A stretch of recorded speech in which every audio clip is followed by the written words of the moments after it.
Hi, everyone. Welcome back to our community forums. I'm Sylvie Richards. I am a trust and estates attorney here in the Upper West Side of New York.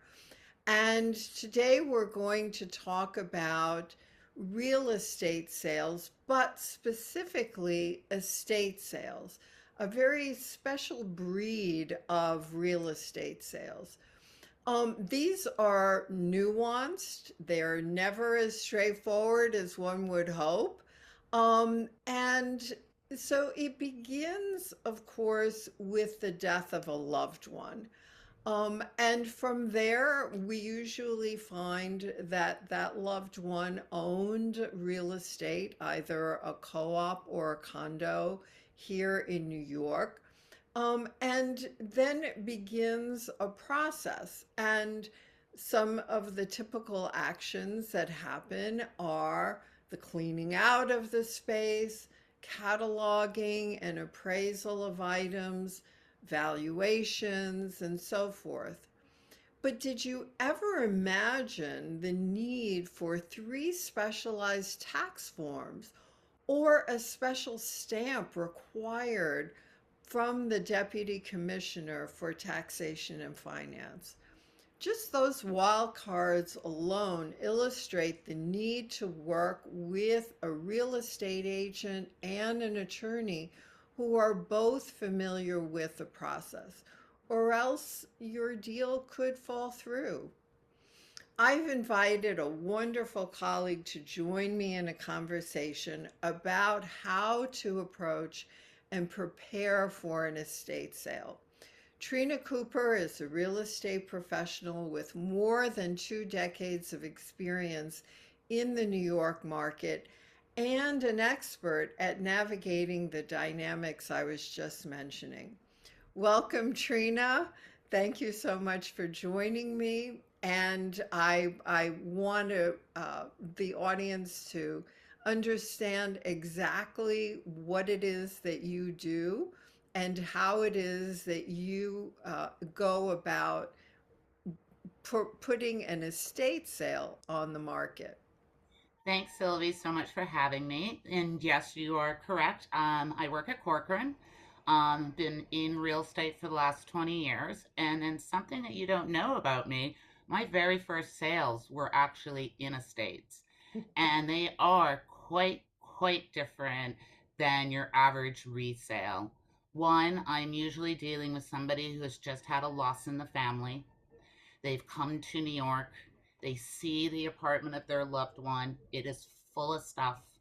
They might not have even been there for years. And I have to walk them through the steps of how to sell an apartment, especially an estate apartment, here in New York City. Sometimes it just starts with having meeting an state attorney like yourself, asking me to write out a document in regards to the appraisal at the time of death. I believe that's called a step up. Yes. So what happens when someone dies is that we want to preserve any tax benefits that are inherent in that apartment, right? So it's called the step up in basis. And what that means is that we're going to value that apartment at the time of the death versus at the time of the original purchase. So if we were to value it, let's say I someone lived in that apartment for 50 years. It's on Central Park West and they bought it for $25,000. It's now worth 5 million. We want to make sure that we're setting the basis at 5 million so that the capital gains is not set at the original purchase price. And that is going to also help the family, but it also means that they're going to be able to inherit that full price, whatever the selling price is, assuming that the apartment is free and clear of liens. That is so true. And then after that, my first step is preparing that apartment for market. I usually bring in a team of professionals. I will bring in somebody to help clean out the clutter. I usually break it down into three different piles. One, furniture and trinkets and things that the family wants to keep. Other things that might be of value that we could either sell or send to a charity. And then the third is sort of like we all have that junk in the closet, things that we just don't want. And I'll have junk removal. After that, I usually like to bring in a painter to give the apartment a nice fresh coat of paint, because a lot of the times these estates haven't been painted for years. And if possible, if the floors are, a little wear and tear, if we can get those buffed out, they make a tremendous difference when it comes for potential buyers to come see the bones of that apartment, because that is what we're selling, that opportunity. Just like you said, for example, a Central Park West apartment with park views available, may it be an estate sale, this is something that a buyer's dream to make it his own could be available. And I want to make sure the presentation is there so they can see the intricacies, so they can see the clean windows that show the view, that the walls are clean, that it smells beautiful. And then we can talk about renovations. Yeah, and it's important to know that those costs that you've been outlining are costs that the estate will bear, right? So the person may have to put out some money up front, but they're going to be able to recoup that money and during the estate process.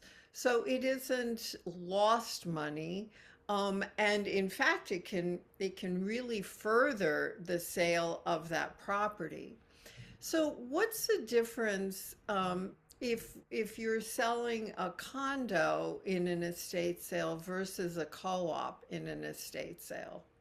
Great question. If you are selling a condo, condo's real property, and basically anybody can buy into that condo. Condo usually has a first right of refusal, but if you have the proper documentation, for example, the apartment is being bequeathed to you and you are going to keep it and put your son into that apartment, a condo's going to say okay. Now, co ops, which is over 60% of the market here in New York, is a different animal. It's not real estate, it's actually you're buying shares into a corporation. And every co op here in New York has different rules. So, for example, that you have decided that you are a struggling artist and you barely can pay your rent, and Auntie M's apartment came to you and you think this will be a great idea for me to move into her old 5 bedroom apartment with a maintenance of 4,000, but I barely can, put two pennies together, the co-op's going to say no. You will not be able to come in. You will have to go through a co-op board process where they will look to see if you can afford to live in that apartment. And if you can't, on the rules of that co-op, you will have to make other choices.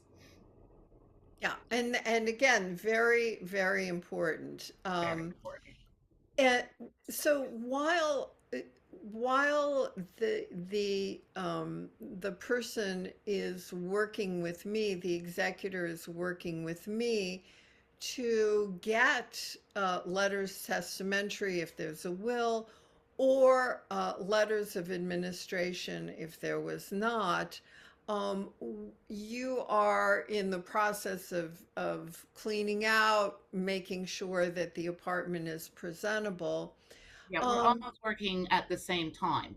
Absolutely. And we're also working with a real estate attorney who understands the process, right? Because um, I have worked with some people who do real estate sales all the time, but they may not be that familiar with what it takes to do an estate sale. And that means, working with the client to make them understand the time lag that we need in before we go into contract, right? So it's important Correct. to have all of the tax documents um, done and in place, ready to go before we go into contract. And it's also important to have the banker on board because if there are any delays whatsoever, this could affect the mortgage and the mortgage rate and the commitment letters if we are in a co-op. Correct. Especially if you have an inexperienced real estate attorney who doesn't understand the documentation that he needs. Especially with a co-op too requires certain paperwork that they want to have attached to the co-op board package to make sure there is no liens on those shares, to make sure that the person who is selling it is the person who's allowed to sell it. Um, Correct.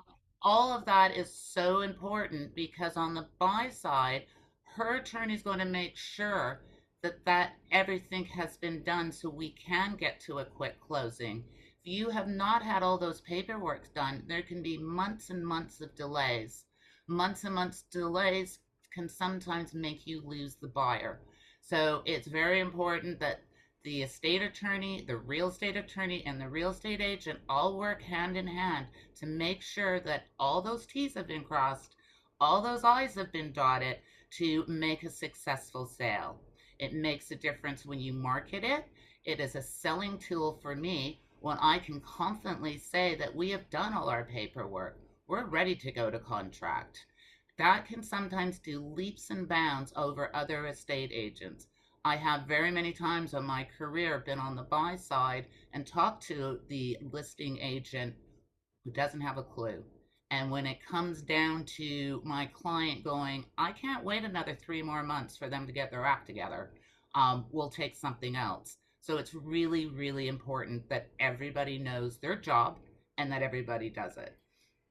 And on my side, it's very important to keep everyone apprised of what's going on because I, I've had suddenly family conflicts that arise, Mm-hmm.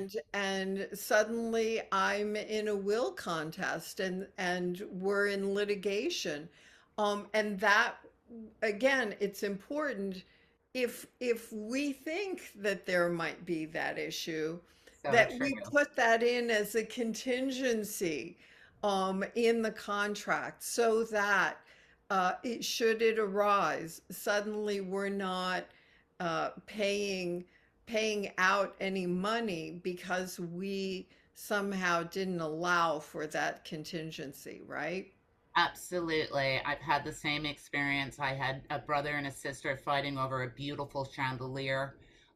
They could not, I want it, I want it. But at the same time, it is also a fixed structure that should go with the sale. So I had to make sure that I communicated that the chandelier was going nowhere. It was not going to be included in the sale. So little simple things like that are things that you need to iron out before we get to contract. And also back to the importance of the real estate attorney. I've had instances where there are unpaid taxes that are suddenly discovered. Either sometimes it's a Medicaid lien, sometimes it's another type of lien. It can be that they took out a a, a, a mortgage, a second mortgage that the family did not know of, or a personal loan that needs to be repaid, something that will keep that sale from going through without making sure that those liens are taken care of first. You know what? This has been such a great conversation, and I hope that we can continue and work together on this in the future. Because the one thing I really want to stress and really important is we don't want our clients to have penalties, and we always want a successful and high sale. Absolutely. Thank you so much, Trina, for joining me today for this very valuable conversation. And I hope that anyone who's listening has learned quite a bit today and can benefit from Trina's services.